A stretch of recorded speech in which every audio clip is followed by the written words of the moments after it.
Bueno, buenas tardes a todos. Un gusto, como siempre, poder compartir esta actividad con los productores de la zona. La idea es hacer un pantallazo general, una disertación relativamente corta y poder contestar las preguntas que ustedes tengan como dudas y refrescar algunas medidas de manejo que son importantes tener en cuenta a la hora de enfrentar esta crisis, de alguna forma forrajera, que estamos teniendo en estos momentos en invierno. Cuando hablamos de la coyuntura, es importante destacar cuáles son las características de qué estamos hablando cuando decimos, bueno, frente a esta coyuntura el Ministerio ha decidido colaborar con los productores familiares. Podemos hacer una descripción de lo que fue la sequía otoñal que sufrimos todos. Eso correspondió a una baja disponibilidad de forraje.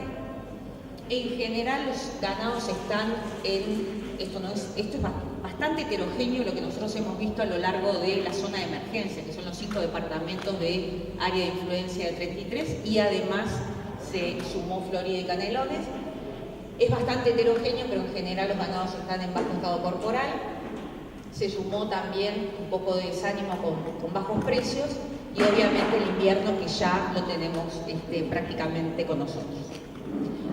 Este tipo de situación en general produce una gran incertidumbre en los productores, ¿ah? Y dentro de esa incertidumbre la pregunta es ¿qué hacer? Recién lo decía Gabriel, el tema de la dotación es muy importante, sobre todo el tema de cómo entramos al invierno y sobre todo, arriba de todo esto, de que el Ministerio va a poner como tope una unidad ganadera por hectárea para los beneficiarios. Por lo tanto, hay que decidir no solamente por el tema del beneficio del Ministerio, sino para poder enfrentar con escasos recursos forrajeros una alta carga o una carga que a lo mejor no es la adecuada. Si dejamos altas cargas en el campo, que nos ha pasado en otras instancias, sabemos que en una situación como esta, en un invierno como este, viniendo arrastrando lo que venimos arrastrando de la sequía otoñal, puede llegar a ser realmente nefasto. Si compro comida, ¿a qué categoría? En este caso, más o menos ya ahora tenemos un panorama más claro, qué es lo que viene, que lo vamos a describir más adelante, qué soluciones nutricionales están arriba de la mesa y para qué categoría. Y después vamos a ver esto de qué priorizar, porque por ejemplo el Ministerio está aportando un suplemento para las vacas en general, pero dentro de las vacas tenemos las vacas falladas, las vacas preñadas y dentro de las vacas preñadas obviamente las vacas de primera cría. Por lo tanto el desafío está por delante, enfrentar un invierno con ganados en mal estado, diferentes requerimientos nutricionales, poco pasto y nula probabilidad de acumulación forrajera. ¿Por qué decimos esto? Porque si miramos la curva de crecimiento de pasturas naturales para la zona este, tenemos que en el invierno el crecimiento prácticamente es muy bajo y con muy baja variabilidad. O sea, esto sería un buen invierno, por decirlo de alguna forma, y esto sería un mal invierno. Y lo que va en el medio es la media, ¿no? El promedio de los años. Si a eso le sumamos que en otoño hay un buen crecimiento otoñal, en un otoño normal, y eso hace que nosotros acumulemos forraje para el invierno, bueno, este año eso no se dio. Y es por eso que nos estamos enfrentando a situaciones donde prácticamente los campos están realmente con muy baja disponibilidad forrajera. Si miramos el índice verde, o sea, de lo que nos estaba diciendo el índice verde, que ya nos estaba planteando la seca, esto es el promedio de abril. Y ya más o menos se estaba pintando bastante feo. Recordarán que el 1 de mayo por ahí hubieron varias lluvias, sobre todo en el norte, y si miramos los últimos 10 días de abril, vemos cómo realmente la seca se empieza a ser más evidente. Y por último, la estimación de agua disponible en los suelos del Uruguay marca claramente dónde está la zona más crítica, que en definitiva fue nombrada la zona de emergencia agropecuaria. Bien, por lo tanto, la sequía implicó ración y créditos para cuidar la máquina de producción. Con dinero del Fondo de Emergencia, creado por la Ley 2008, el Poder Ejecutivo anunció apoyos para la suplementación estratégica de los rodeos, dedicados a la producción de carne y lechería en 7 departamentos. Primero, marcó los primeros 5, Cerro Largo 33, La Valleja, Maldonado y Rocha, y después agregó Florida y Canelones. Cabe recordar que la asistencia que está dando el Ministerio apunta a suplementar entre 90 y 100 días a los terneros y terneras, vaquillonas de sobreaño y vacas en general con raciones proteicas en las primeras 2 categorías y cascarilla de soja para las vacas. El mensaje es que de este modo se asegura la supervivencia de los terneros y volver a premiar las vacas. Y por último, recientemente se integran también el apoyo, por decirlo de alguna forma, como vamos a ver más adelante, a el rubro ovino. Bien, esta es una situación bastante característica de lo que estamos enfrentando en estos momentos. ¿Por qué nos parece, y venimos dando bastantes charlas a lo largo de toda la región, por qué nos parece ahora, en un año difícil, pero en un año común, corriente, el otoño, el mes para ordenar el rodeo de cría? Es el mes de planificación y obviamente la clasificación de las categorías de recría también para poder hacer un uso más eficiente de los recursos nutricionales. Intervenciones a lo largo del ciclo productivo de la vaca tenemos en todo este periodo, ¿no verdad? Podemos trabajar en el preparto, tenemos una cantidad de alternativas de manejo en el posparto y también en la mitad del entore. Pero en estos momentos estamos situados acá, el paquete de medidas y el manejo diferencial que podemos hacer ahora en otoño. Bien, ¿cuáles son los clásicos, por decirlo de alguna forma, cuáles son los clásicos del manejo del rodeo de cría? En otoño, el diagnóstico de gestación, que ahora vamos a detenernos un poquito en refrescar algún concepto que creo que viene muy bien para este año, sobre todo porque el Ministerio lo puso como condición para el plan de emergencia. El destete temprano, o sea, teóricamente este era un año que sorprendió ver terneros al pie de la madre bastante avanzado el otoño, pero que era un año importante de destetar temprano. Separar vacas preñadas de falladas, priorizar las vaquillonas preñadas y priorizar las vacas preñadas que estén en baja condición corporal. Y obviamente tenemos el tema, como vamos a ver, de recrías.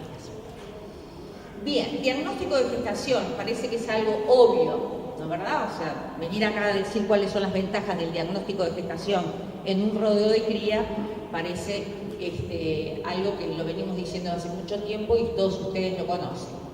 Pero en este caso particular, que es una condición también necesaria para obtener la ayuda o el apoyo del Ministerio, para aquellos productores que todavía no han hecho el diagnóstico de gestación, creemos que es una herramienta que siempre fue muy importante y lo es en un rodeo de cría para poder clasificar obviamente las vacas por requerimiento, preñadas y falladas. Eso lo sabemos todos. Sin embargo, nos parece que a esta herramienta deberíamos de incorporarle, pedirle al veterinario que viene a hacer el diagnóstico de gestación, que nos ayude con un dato más, que es la fecha probable de parto. ¿Esto quiere decir que nos diga exactamente cuántos días de gestación tiene el ternero en la panza de la madre? No. Esto lo que quiere decir es que por lo menos nos pueda distinguir lo que es preñez de punta y cola. ¿Por qué? Bien.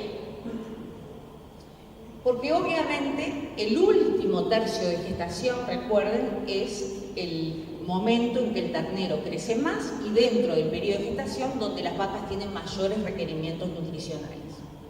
Y este año va a ser un año muy particular, porque todas las vacas que estén preñadas muy temprano, en un año normal, es lo que todos deseamos, van a atravesar el peor momento de crisis forrajera en el invierno. Por ejemplo, yo quise acá poner solamente un ejemplo ilustrativo. El 50% de mis vacas se preñaron entre el 15 de octubre y el 15 de noviembre. Bueno, esta va a ser la fecha probable de parto.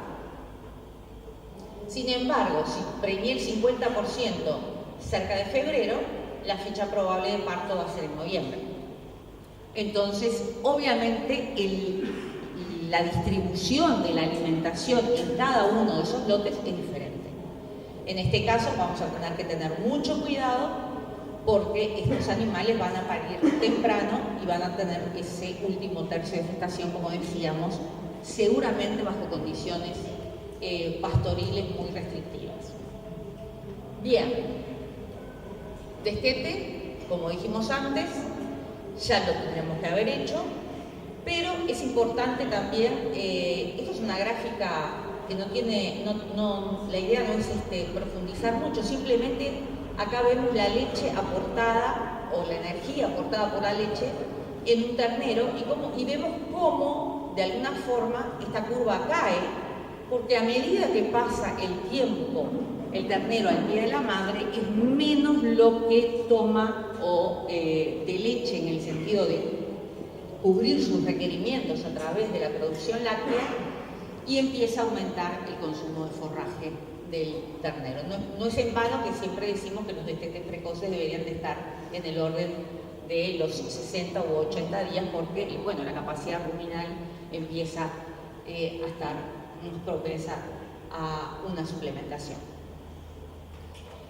Estas son nuestras curvas de producción de leche en nuestras condiciones y es un poco para que tengan una idea de cómo estamos situados hoy con más información nacional de producción láctea en ganado de carne y a través de una metodología que es el ordeñe directo de la vaca, de carne. Como vemos acá en la sequía del 2008-2009, una vaca de primera cría estaba produciendo 5 kilos o 5 litros de leche y realmente la curva no cayó tanto, cayó a 3, prácticamente al destete, y las vacas multíparas arrancaron con 7. Y esta es la curva en general de una vaca de carne, como mensaje. No es la curva de producción de leche de una vaca lechera, como nos enseñaron, que ya tiene un pico prácticamente a los 60 días, sino que esto, después de muchos años de investigación, vemos que prácticamente es la curva normal de una vaca de carne. Ustedes pueden preguntar, bueno, acá qué pasó, por ejemplo. Acá lo que pasó fue que veníamos en una sequía y esto fue en febrero, llovió y hubo una pequeña capacidad de la ubre de responder a esa mejor disponibilidad forrajera y hubo un piquito ahí de producción de leche. Bien, manejo de las vacas preñadas. ¿Cuáles serían nuestros objetivos y más frente a una situación como esta? Que primero que nada, y creo que el objetivo del plan de apoyo del Ministerio tiende un poco a eso, es lograr que la vaca que está preñada para de forma exitosa un ternero, que no se nos quede en el camino. Lo otro es que paran fuertes y en adecuado estado. Si bien están las recomendaciones de, ahora que van a empezar a suplementar, tratar de que las vacas no caminen demasiado todos los días para llegar al suplemento, también es importante recordar que las vacas preñadas, para que paran en buen estado, en adecuado estado y fuertes, se requiere que caminen durante los últimos meses de gestación. Para no perder fuerza y no tener el síndrome de vaca caída en el momento del parto. O sea, no olvidar de entrar a los potreros donde tenemos las vacas preñadas y dar 2 o 3 veces por semana una caminata a esos animales. Y esto es el gran desafío que tenemos por delante, que lo tenemos en un año normal y más aún en un año como este, y es que tengan probabilidad de preñarse nuevamente en el siguiente servicio. Bien, la condición corporal, eso es un mensaje claro, la condición corporal de los vientres preñados siempre caen cerca del parto. Acá lo ven. Y podemos tener, este es un trabajo de la unidad experimental Palo-a-Pique. Acá tenemos otro caso donde vacas en muy buen estado corporal, casi cerca de 5 unidades, es una vaca gorda, viene cayendo al parto. Y este es otro caso, que es un trabajo en Bañado de Medina, con vacas en muy buen estado corporal, que también cae por un incremento en los requerimientos y el ternero que va ocupando cada vez más espacio en el vientre materno, y obviamente no cubrimos los requerimientos muchas veces de estos animales. ¿Cuál es la diferencia o cuál es el riesgo de todo esto que yo mostré? El punto de partida. Esto es una vaca en muy buen estado, esto también y esto también. Si hoy estamos partiendo de vacas preñadas en bajo estado corporal, estamos realmente en un problema importante y vamos a tener que estar monitoreando muy bien esos animales. Y después vamos a ver adelante que tenemos algunas herramientas tecnológicas importantes para después del parto, si las queremos volver a preñar. Pero en estos momentos lo que queremos es que esa vaca que a lo mejor está entrando al invierno en una condición corporal más bien flaquerona, por decirlo de alguna forma, el suplemento que le vamos a dar es para tratar de que lleguen al parto y puedan darnos un ternero exitoso. Si esa vaca pare en mal estado, obviamente vamos a tener que después y ya ir programándonos a pensar que va a haber muy baja probabilidad de volver a preñar ese animal y vamos a tener que usar alguna otra herramienta. Por lo tanto, si hablamos de vaquillonas preñadas, evitar drásticas caídas de condición corporal preparto, seguramente esta suplementación que está organizada para los predios, después vamos a entrar en algún detalle más respecto al tipo de ración y los cuidados que hay que tener, pero podrá ayudarnos a que no haya ese tipo de caídas drásticas. Si podemos y si tenemos la posibilidad de asignarles mejores recursos forrajeros, el mejor potrero con más pasto, que sea pasto seco, a la vaquillona preñada respecto a la vaca adulta, debería parir al menos siempre con un punto de condición corporal por encima del ganado general. Eso se logra antes de entrar al invierno, o sea, eso se logra manejando muy bien la recría, entorando una vaquillona en muy buen estado y en muy buen peso para las condiciones de ese animal, para el biotipo con el que estemos trabajando, y nos permite que esa caída que hacen naturalmente antes del parto deben, para tener el mismo desempeño reproductivo y productivo que una vaca adulta, deberían de siempre parir en mejor estado corporal. Y lo que decíamos antes, ¿no, verdad? Este partido tiene dos tiempos, antes y después del parto. Ahora nos estamos jugando el primer tiempo. No olvidarse que tenemos, si esos animales paren un ternero de forma exitosa, tenemos muchas herramientas después del parto para recuperar esos animales. Se supone que va a venir una primavera buena, podemos tener algún mejoramiento de campo, el campo natural va a venir y tenemos herramientas de control de amamantamiento. Bien, por lo tanto, al otoño las vaquillonas deberían de presentar muy alta condición corporal para poder perder condición a lo largo del invierno. La situación de este año seguramente no es la de todos ustedes, no debe ser que las vaquillonas estén en muy buen estado corporal, por eso lo que dijimos al principio de priorizar dentro de las categorías. Acá se está hablando las vacas, ¿no? Dentro de las vacas que viene la ración para las vacas, tenemos vacas falladas, que también va a haber ración para ellas, vacas preñadas y vaquillonas preñadas. Y ahí es donde cada productor tendrá que ver cómo maneja los recursos que tiene y hacia dónde dirige la suplementación. Pero recordar que dentro de esas tres categorías, esta es la más sensible y la que se nos desploma realmente si no tiene una buena nutrición después del parto. Tenemos la herramienta que fue evaluada por muchos años en una línea de investigación en línea 33, que es la suplementación preparto, que coincide con esta medida, con la única diferencia que nuestras líneas de investigación tendían a una suplementación preparto de corta duración. ¿Qué quiere decir eso? 40 días de suplementación preparto. No modificábamos demasiado la condición corporal de los animales, pero sí le dábamos una señal metabólica al animal de que venían buenos recursos nutricionales, y el animal después del parto, lo que vimos en nuestras investigaciones es que se preñaba más que aquellas que no habían sido suplementadas antes del parto, cuando estos eran adultos, o sea, vacas adulta, no la vaquillona. La vaquillona, a esos 40 días de suplementación, o sea, de esa suplementación corta, no respondió favorablemente. O sea, haberle dado de comer 40 días o no haberle dado de comer dio los mismos resultados.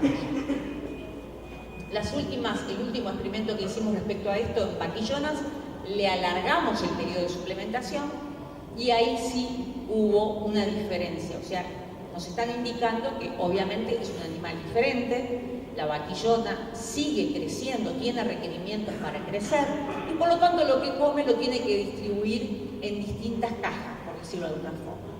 Tiene que mantener la preñez, tiene después que producir leche para criar a su ternero y tiene que crecer, seguir creciendo, además de mantener las funciones básicas.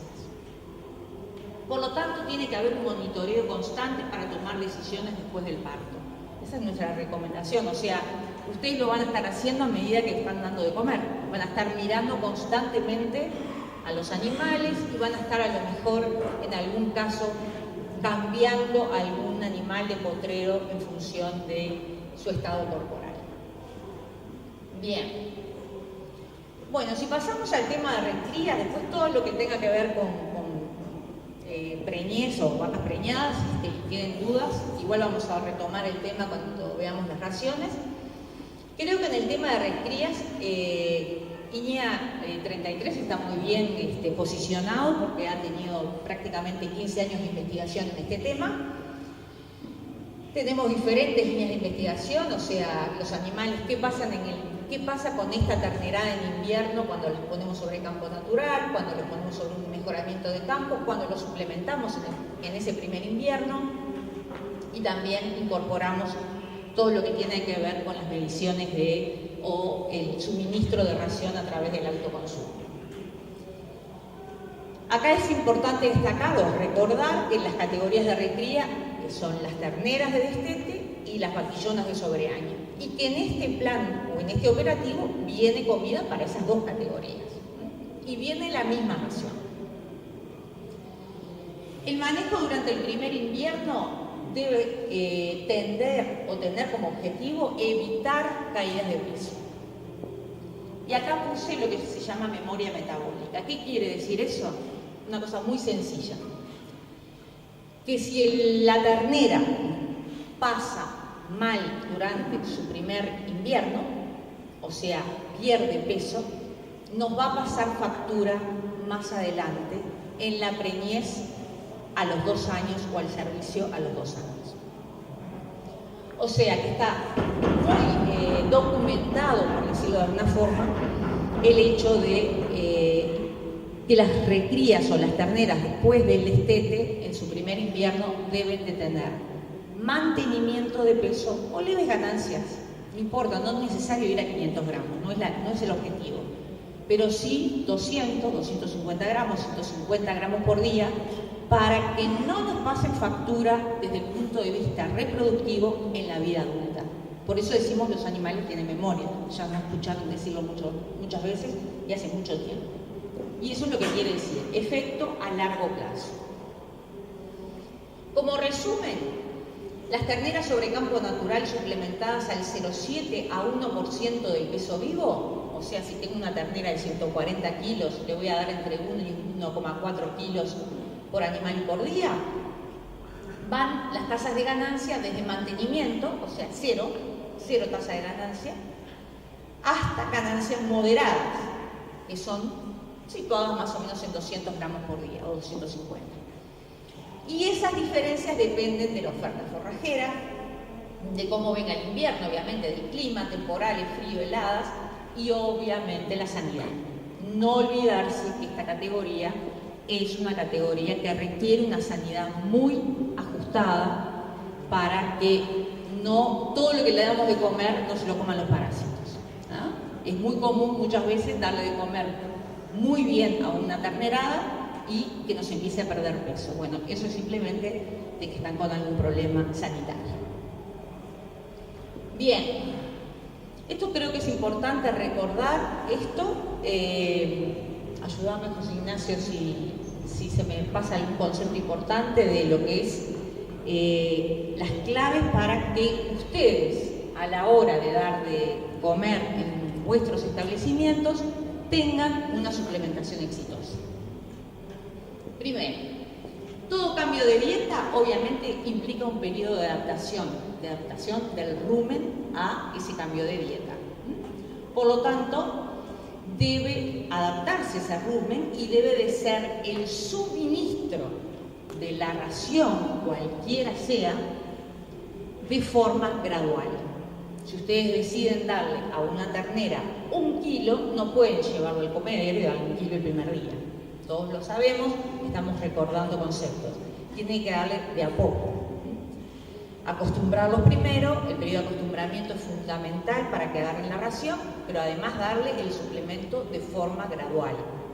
100 gramos por día, 200 gramos, 300, hasta llegar en un acostumbramiento que ronda más o menos entre 10 y 15 días y poder largarlos al campo. Utilizar grupos de animales parejos en tamaño. Eso es muy sencillo, la razón, ¿no? ¿Verdad? Si yo junto un animal muy grande, un ternero de 180 kilos con uno de 110 y pongo la misma cantidad de ración al 1% del peso vivo promedio en un comedero, el grande se va a comer mucho más del chico, por un tema de dominancia, y además estamos corriendo algunos riesgos de que le estemos ofreciendo más del ese 1% a los animales pequeños. Entonces es importante que ustedes manejen grupos parejos, homogéneos en cuanto a peso vivo. En lo posible suministrar el suplemento en comederos, como dijo Gabriel, vienen los comederos en este plan de emergencia. ¿Esto qué quiere decir? Que es preferible darlo en comederos y no darlo en el suelo. Es bien sencillo. Después podemos hablar si este tipo de ración que trae el Ministerio se adapta o no a un autoconsumo. Ya les vamos adelantando que no. Para aquellos que tienen autoconsumos en los establecimientos, no es la ración que se adapta a ese tipo de tecnología. Asegurar un mínimo de entre 50 centímetros de frente de comedero para los animales grandes y 30 centímetros para los chicos. Y esto obviamente lo que está asegurando es que puedan entrar al comedero todos los animales en el mismo momento y todos tener la misma opción de levantar la ración. Retirar los animales que no comen el suplemento y ajustar la cantidad que se suministra.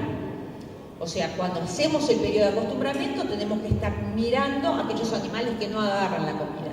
No podemos largar esos animales al campo pensando que sí lo van a hacer, que van a comer, y si los retiramos de la suplementación tenemos que volver a ajustar la cantidad de comida. La frecuencia del suministro del suplemento generalmente es diario, pero hay algunos trabajos que estudiaron el hecho de dar un día sí, un día no, o sea, lunes, miércoles, viernes, domingo, martes. Y hay otra tecnología también que es dar de comer de lunes a viernes y sábado y domingo.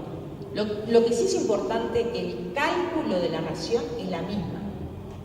O sea, se calcula de lunes a domingo cuánto es ese 1% por la cantidad de animales y se la brinda repartida en los primeros 5 días. Seguramente este no es el mejor año para hacer este tipo de tecnologías porque no tenemos muy buena disponibilidad forrajera y el animal va a estar altamente dependiente del concentrado que nosotros le vayamos a dar. Es conveniente que no lleguen hambriados cuando se les suministra el grano. Cuando se suministra el suplemento en el campo es conveniente darlo de los 2 grandes momentos del consumo de forraje, o sea, aparte, ¿no verdad? En el amanecer o en el atardecer. Darlo antes de estos 2 picos de comida de pasto. Y cuando se suministran bloques es fundamental juntar los animales y monitorear el consumo periódicamente. Los bloques no son parte de el plan de emergencia, pero muchos de ustedes seguramente algún bloque proteico, sobre todo aquellos productores que tienen fibra en el campo, que tienen pasto seco, ya hay muchos productores que están implementando una suplementación proteica. Y como en cualquier tipo de suplementación, disponer de fuentes de agua de calidad, en cantidad y calidad, partir siempre de condiciones sanitarias óptimas, como dijimos previamente.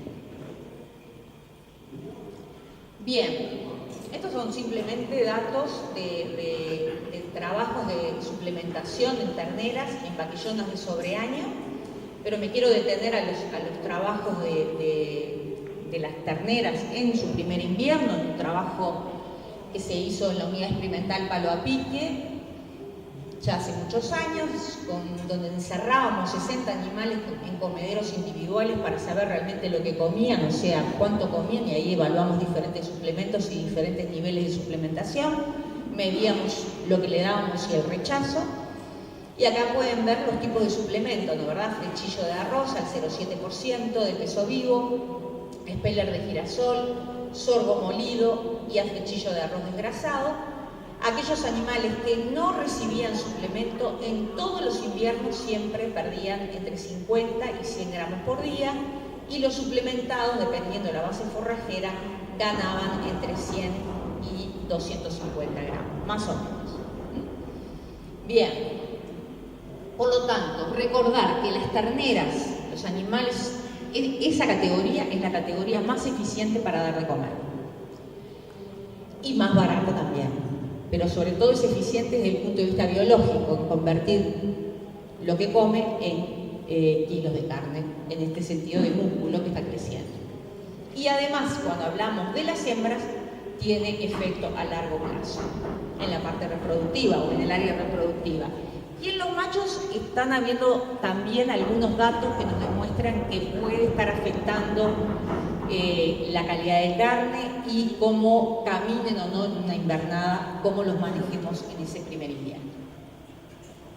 En resumen, creo que cada productor va a tener que hacer un diagnóstico, ya lo tiene hecho, obviamente, en qué escenario se encuentra y ahí tomar las decisiones.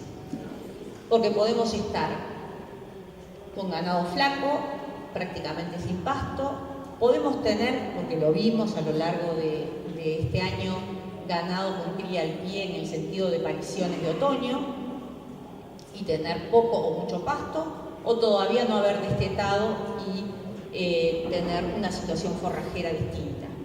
Por lo tanto, las preguntas que deberíamos de hacernos es si tengo muchas vacas preñadas en el establecimiento. Este fue un año, bueno, ya les adelanto, el 23 de junio va a ser el 13º taller de preñez.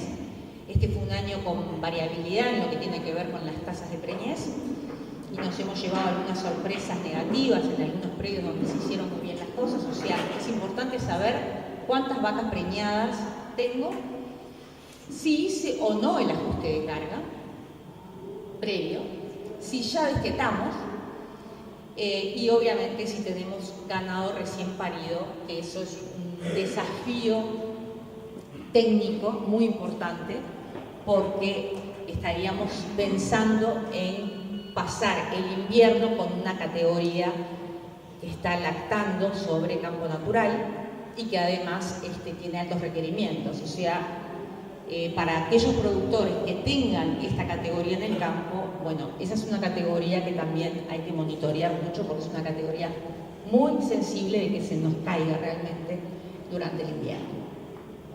Bien, operativo de suplementación del Ministerio. Esto es lo que viene. No sé si ya está definida, ayúdame, José Ignacio, todavía no se sabe. Bien, Gabriel, ¿dónde está Gabriel? ¿Qué tipo de ración viene, Gabriel, para las categorías de recría? ¿Ya se sabe?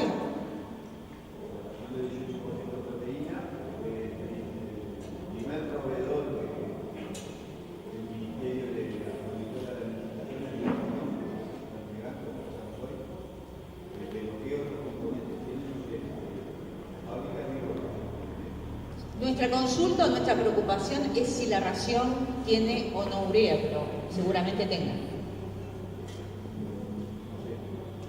Bien, después José Ignacio a lo mejor les puede explicar un poquito más por qué tenemos que, de alguna forma, Bioración fue la que ganó la primera licitación. ¿Ah? ¿Perdón? ¿No usaba urea? Bien, bueno. ¿Está Pablo acá? Levante la mano si está Pablo. Ah, yo no lo había visto. Si hay alguien de Bioración también puede levantar la mano y ayudarnos con esto, ¿no? Pero si es 18% es de transporte, podría tener urea.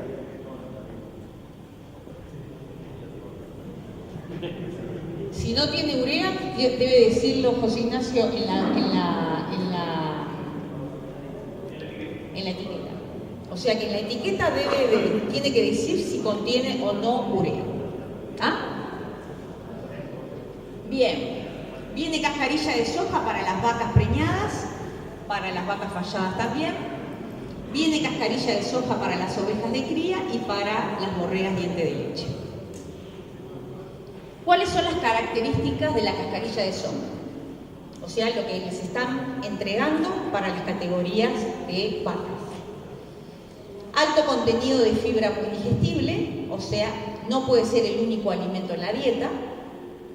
Debería tener un límite de inclusión no más de 1,5% del peso vivo. Es un subproducto con niveles variables de proteína cruda, puede andar en el orden del 12%. Y la razón es que no se puede mezclar con urea o no se puede mezclar con ningún balanceado que contenga urea. Y acá a lo mejor, José, vení, dame una mano.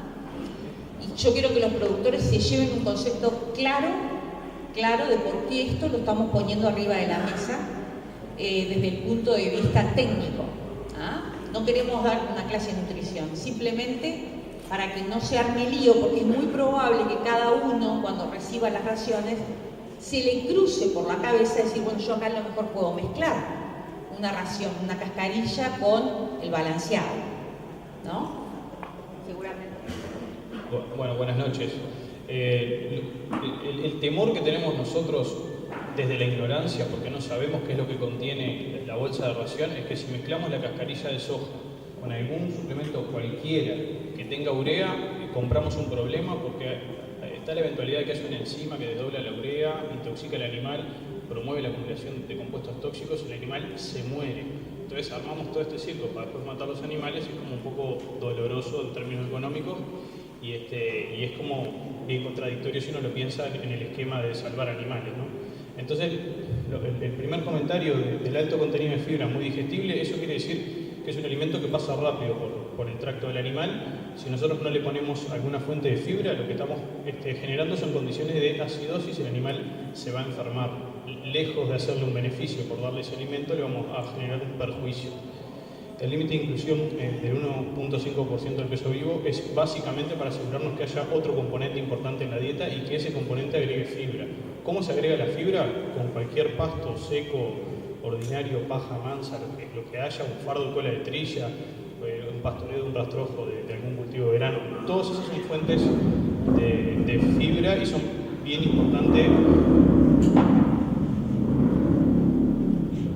importantes a la hora de elegir dónde poner este suplemento.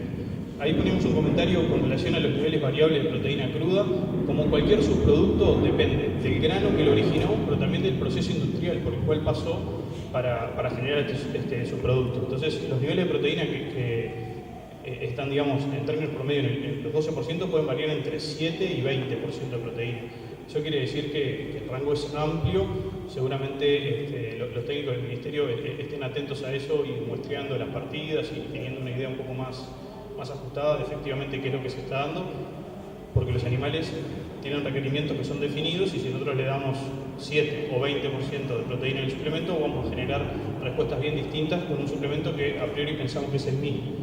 Pero también el hecho de que sea un subproducto industrial genera que pueda tener contenidos muy variables de grasa, de aceite, ese suplemento. Y ahí también genera trastornos a nivel del rumen si nosotros damos niveles elevados de ese suplemento. Así que tener en cuenta que no se puede dar demasiado. Seguramente los que hayan participado del operativo anterior, cuando vino la cascarilla, hubo muchos casos de gente que no lo pudo usar del todo bien y que le generó más pérdidas que beneficios el mal uso de este suplemento. Entonces son cuestiones a tener en cuenta. Y después el último comentario, si sabemos más o menos lo que pesan los animales, dar entre 0,7 y 1% del peso vivo para un animal adulto, estamos cubriendo relativamente bien los requerimientos de mantenimiento para ese animal. Eso es una muy buena noticia. La forma de optimizar eso es que haya una fuente de fibra que sea disponible. Pasando raya, si no tenemos absolutamente nada de pasto en el campo, este suplemento no es adecuado. Bien, Manuel. Sí, gracias Manuel. La pregunta es si con el pasto del campo es suficiente. Un animal adulto para suplir sus requerimientos de fibra por día necesita 2 kilos. Si le damos oportunidad de que levante 2 kilos de fibra, ya sea el pastoreo de un rastrojo, ya sea el consumo de un fardo o de la forma que uno lo quiera vehiculizar, esto funciona bien. Restos secos, paja mansa, cualquier tipo de fibra que nosotros, que el animal efectivamente está excediendo y lo esté consumiendo, es suficiente para esto. Y entonces, creo que va a haber importante no innovar, no tratar de mezclar nada para tratar de, ¿no? Digo, lo único que se puede agregar es fibra. Se debe. Lo único que se debe agregar es fibra. El mensaje va bien por ese lado. Capaz que no es no innovar, sino innovar sobre una base de conocimiento, sobre bases sólidas. La base sólida que precisamos para esto es tener certeza de cuál es el contenido de la ración, si la vamos a mezclar, y tener certeza también del contenido de grasa y de proteína que tiene este suplemento. Porque pobremente lo podemos mezclar con otra cosa para hacer algo mejor si no sabemos bien lo que estamos mezclando. Pero sí, viene por ese lado. El agregado de fibra corta, por ejemplo, con cascarilla, con cáscara de arroz, ¿podría funcionar en el caso de que tengamos muy poca fibra en el campo? Sí, la pregunta es si la fibra que vamos a agregar puede venir por la vía de la cáscara de arroz. ¿Entendí bien la pregunta? Sí, perfectamente puede venir por la vía de la cáscara de arroz. El tema de la fibra, lo que se precisa es una fibra que sea efectiva en estimular la función ruminal. Si es una fibra, como dice ahí, que tiene alta digestibilidad, quiere decir que se digiere rápidamente, es muy pobre para estimular el rumen. Entonces, cuanto más tosca sea la fibra, más efectiva es en regular la función ruminal y en ser útil para esto. O sea que la cáscara de arroz anda. De hecho, hay algunos balanceados comerciales que lo que tienen justamente como fuente de fibra es la cáscara de arroz. ¿Se puede mezclar con afrechillo la cáscara de soja? La pregunta es si se puede mezclar con afrechillo la cascarilla de soja. La respuesta es sí se puede mezclar, y mi pregunta que se la devuelvo es ¿para qué lo haría? Porque ya tenemos una parte de afrechillo de arroz y para complementarlo. Ahí está. La forma, digamos, de complementarla sería, los pasos, digamos, que yo seguiría, primero saber cuál es el contenido de grasa que tiene esto, porque el límite de inclusión que le proponemos siempre cuando usan afrechillo de arroz entero es justamente que tiene un contenido alto de grasa. Entonces, si lo corregimos con algo que tiene más grasa, en realidad lo que estamos es amplificando el problema y generando un límite de inclusión más bajo. Entonces, esa mezcla yo no la haría, si estamos hablando de afrechillo entero. Y después para corregir proteína habría que saber qué proteína Así tiene. que convendría terminar el rastrillo y después arrancar con la cascarilla de soja. Si ya la tiene comprada, posiblemente sí. Le agradezco mucho la pregunta es si mezclamos los suplementos o si terminamos con uno y empezamos con el siguiente. ¿Entendí bien la pregunta? La respuesta a eso es, yo haría eso, sí. Primero averiguaría qué es esto en términos nutricionales y después lo que sí le puedo recomendar es que haga una transición, que no haya un cambio abrupto de un suplemento al otro, que no sea de un día para el otro que se cambien, hacerlo gradual, discontinuar el abastecimiento de un tipo de alimento y después gradualmente incrementar el del otro.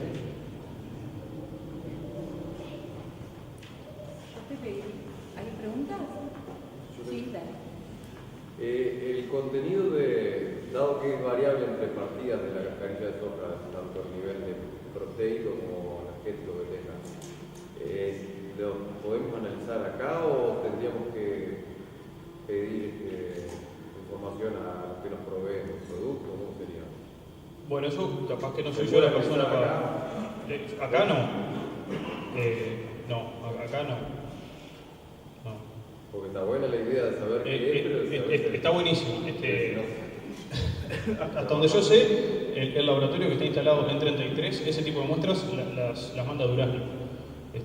O sea que, lo capaz que tienen esa capacidad. Los laboratorios de análisis de servicios para el agro, en términos generales, la mayoría proveen el servicio de valor nutricional de los alimentos.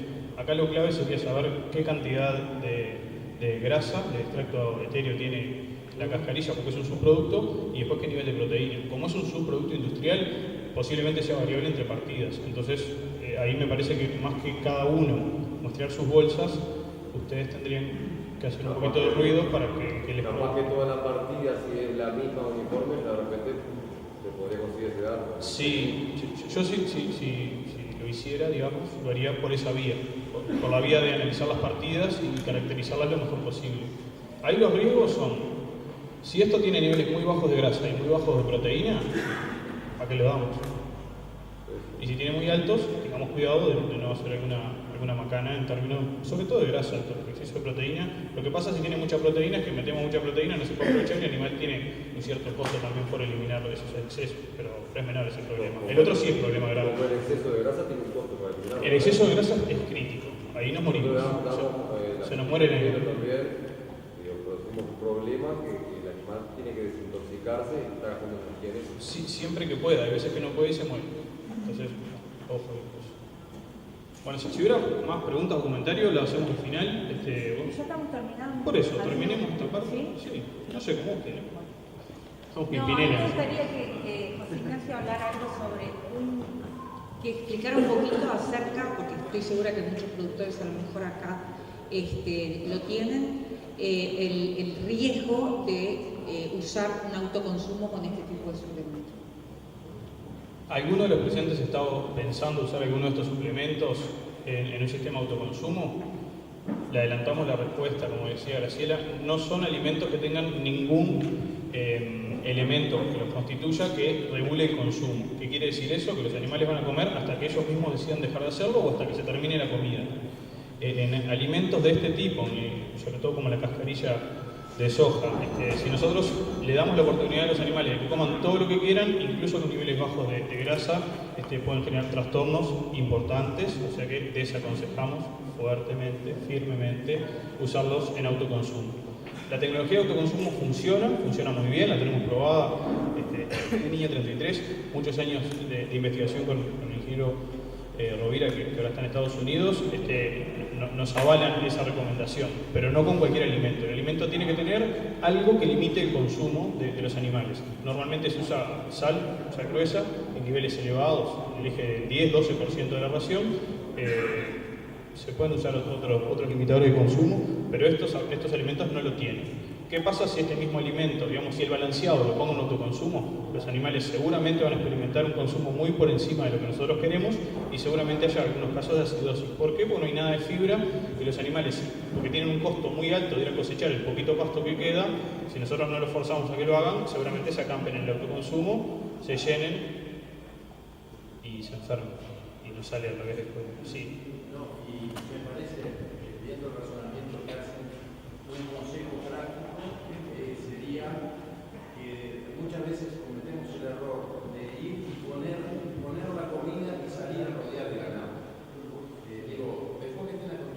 siempre es bueno tenerlo ya en el comedero, porque si no el animal que es más glotón y que está ahí, es incalculable cuántas veces más que lo que vos querés que coma. Tal cual.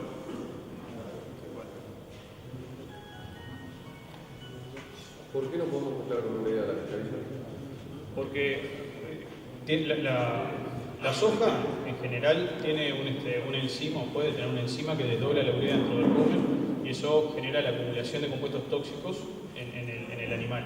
En presencia de urea ocurre. Si no hay urea, si uno no está agregando urea al rumen por la vía de otro suplemento, los riesgos de que eso ocurra son bien bajitos.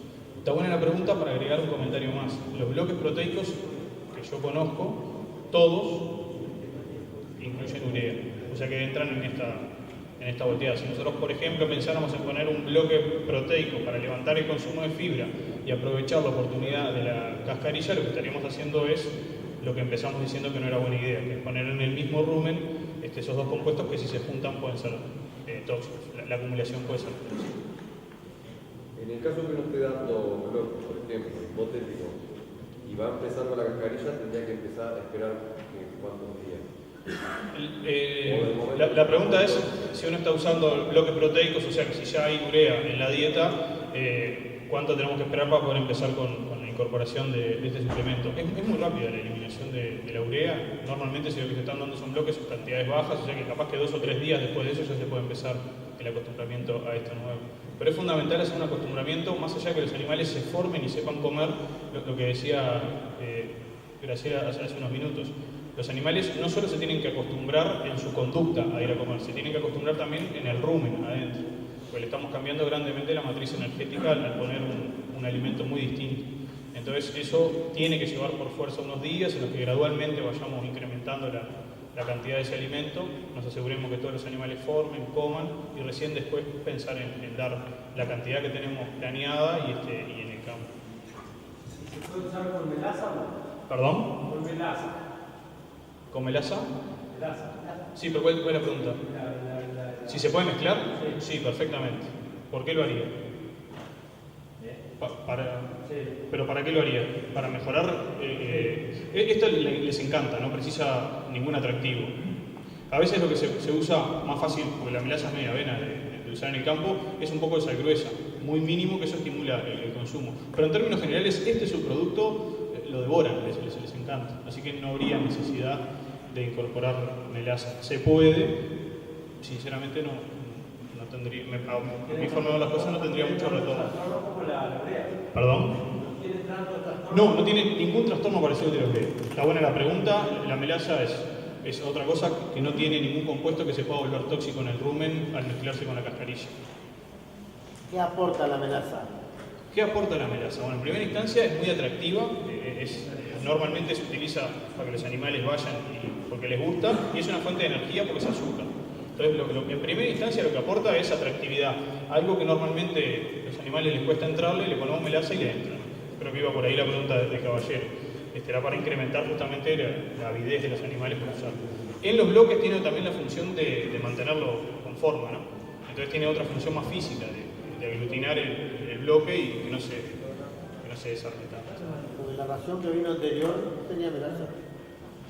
Sí, no lo sé. No sé cuál es la ración que vino anterior, pero sí, las raciones que yo creo que casi todas tienen melaza. Y no tiene ningún elemento antinutricional. ¿Qué pasa si un animal ingiere en exceso melaza? Bueno, le entra muchísima energía, muchísima azúcar al rumen rápido y lo que genera es una acidosis. Es básicamente lo mismo que si comiera mucho grano algún grano de que fuera, pues también es una fuente de energía muy rápidamente disponible, el animal no se puede sacar de encima. ¿Se acuerda de los rolitos que se ponían para limitar el consumo de melaza, ese tipo de cosas? Energético, nada más. Es energético, sí. Es energético y de muy rápida disponibilidad. Eso quiere decir que está disponible enseguida que entra el rumen.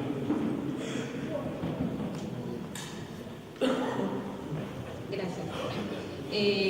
Igual va a haber un espacio para preguntas, pero ya estamos terminando. Era importante porque todos vuelven a sus casas seguramente con por lo menos la intención es que vayan con algunos conceptos básicos para poder, como dijimos antes, hacer de esta suplementación un operativo exitoso.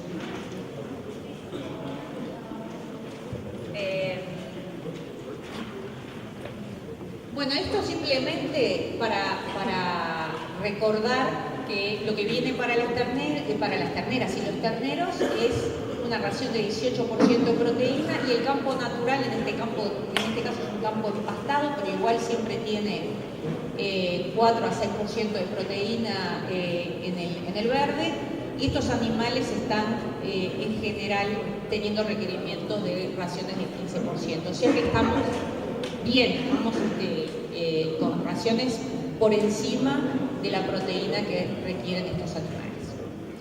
Y bueno, y como último mensaje, frente a cualquier duda, creo que es importante que todos consulten con algún técnico, con los técnicos del ministerio, con los técnicos del plan, que van a estar también presentes seguramente en el operativo, porque no se lleven ninguna duda al campo para no cometer errores que pueden ser prevenidos de alguna forma con una simple pregunta. Así que nosotros no queríamos dar una disertación muy extensa, simplemente un pantallazo de lo que se viene, de los riesgos que se pueden tener, y bueno, quedamos obviamente a la espera de cualquier pregunta más aclaratoria de las que ya se hicieron.